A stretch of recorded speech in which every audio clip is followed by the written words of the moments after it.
CX60 がな納車されてまだ2ヶ月かな。10月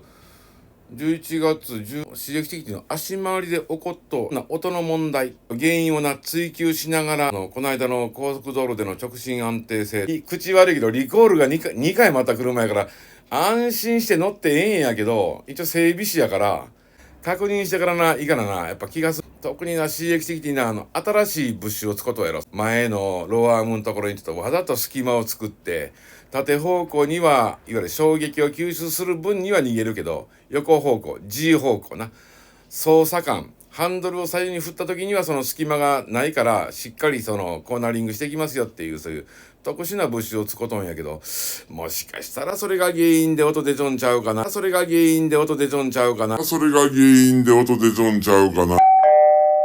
とかなそんなことも含めながらじゃあここちょっとグリス塗ったらどないやいやほんでもゴムにグリス塗ったらあかんやろとかなでもなんかググググググググっていう音が出るからどうもこのブッシュがなんか悪いんかなと。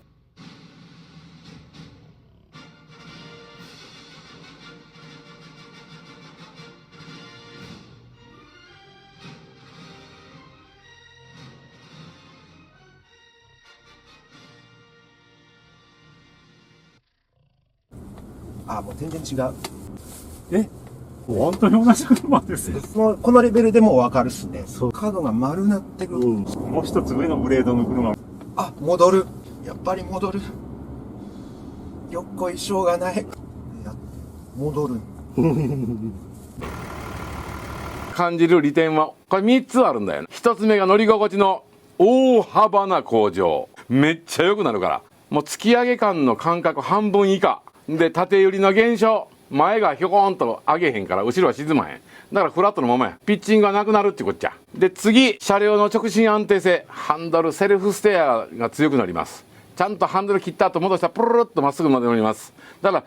運転が楽なる疲労の軽減すなわちセーフティーだよ。安全は安心につながるんだよ。でもう一つ副産物があった復帰の振動ブレルンブレーキを見ましたアイストップ入りました青なりましたブレーキ離しましたブルーンあれがねゼロです。原因と対策ブッシュの打ち込み量のミスもしくはブッシュ自体の間違い設計のミスもしくは施工方法の間違いそ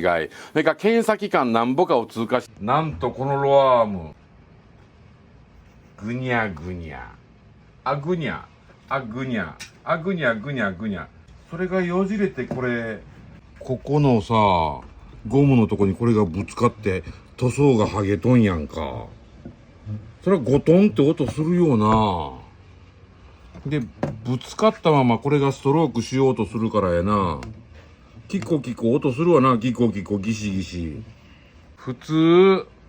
この中には真ん中にもっと硬いブッシュがついとうと思うとったらなんやこの手でぐにゃぐにゃぐにゃぐにゃラバーシールで隠してあると思うとってそら擦れて音するわよこんなの。富士山押してよ。ええんかいいよこれでこれがええんか。うわーぐにゃぐにゃやん。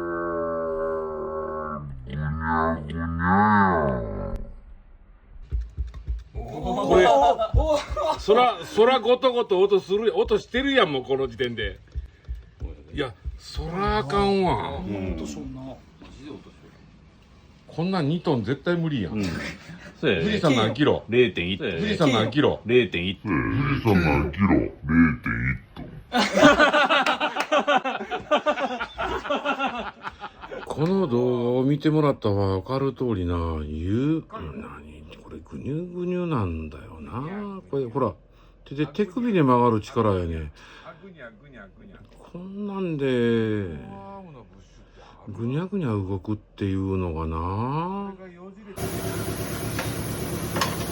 こがゴンゴンゴンゴンゴンゴンゴンゴンゴンゴンゴンって当たるところこれがちょうどここのその内側なんだよな。これがこうついとったんか。でここがこれか。これがコンコン当たっとるとこやね。懐中電灯で照らしてここ、ここがおー、あ、これな。うん、そこちょっと押さえとってよ、はいぐっと押さえとってよ、これまあ柔らこうやってあゴンゴンゴン衝撃がめちゃめちゃ伝わってくる。でこっち、こっちほらおー、ゴンゴン言わないあゴンゴン言わないんだよ。ちょっと F でずっとやると60の話題にちょっと遅れとるっすね。だからこれを改善できるように、中の方をちょっと見して、明るくしてその中の、おおそんな感じな、ここのベロここのこれがなこのゴムをここが金属でこのゴムを挟んでこうよりよんね、でゴンゴンゴンこれが加工前こっち側が加工後というわけですね。そら当たるわな。ここゴンゴンゴンこっちあスカスカスカゴンゴンでこっちは隙間空いてるからあゴン言わへん。当たるものがないよな。これしかもこれほら動くやん。ほら入りよる入りよる。ってことはこのケースにこのゴムいずれこのゴムが摩耗したらこの金属がこれに当たるやん。答えを言います。この新しいアライメントというのはサスペンションアッセンブリーを前に5ミリずつぐらい移動することになります。結果的にそうすることによって地面からの入力を上だけではなく後ろにも逃がします。後ろっ側に本当は下がらなあかんのに後ろっ側には金物があってゴンって当たるんだよ。あのブッシュのあの位置に取り付けするとそれがゴンと当たるから突き上げ感になってたの。動かなかったから動けなかったのよ。ブッシュのクリアランスが全く間違えていた。これブッシュが出てきとうからもっと自由に動いてんねんこれ多分。でもこれはフロントのローアームを調整しそのままな回収して調整していやもう販売されたディーラーでもできるで調整してそのまま納車することも可能やねん。部品代かからへんねん。これで治ります。もう一つがキャスターの不足フロントのアッパーアーム左右入れ替えで解消。これも部品代はかかりません。工賃だけです。この辺のことは昨日も言ったんだけど本当はカスタムね。だけどあまりにカスタムというよりももともとこれごっちんって当たってたやんっていうのを直しちゃったからそもそもやっぱりカスタムというよりもともとあるべき姿でしょう。だってあのリング出てるんだもんねここね。写真出とうと思うけどここにね写真がこっちのリングシルバーのところが出とうやつと出てないやつもうボロボロやん。あとそこまでやるとエムダスによるステアリング系の、リセットが必要になると思います。それとサイドスリップの調整おそらくイン側の1ミリ前後ぐらいになってると思いますがアウト側の2ミリぐらいにしてやる。そしてこのちょっとハイキャスターの車に乗ってやるとタイヤの片べり外べりね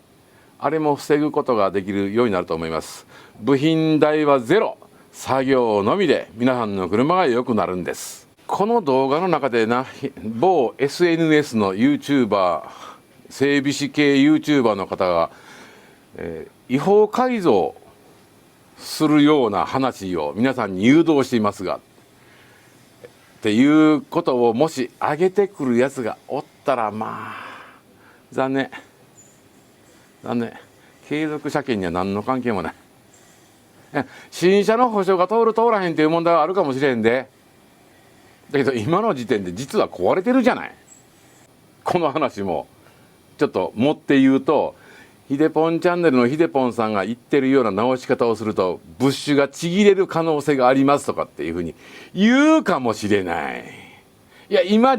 の現時点でブッシュはずる向けですよ。皆さんハンドル切ってちょっと段差乗り方はギコガシャゴショって言いますよね。あれうちの CX60 は全くもうスッしか言わない。スッ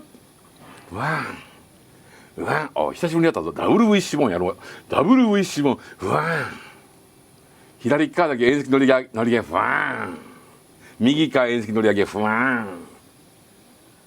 てなるのよ。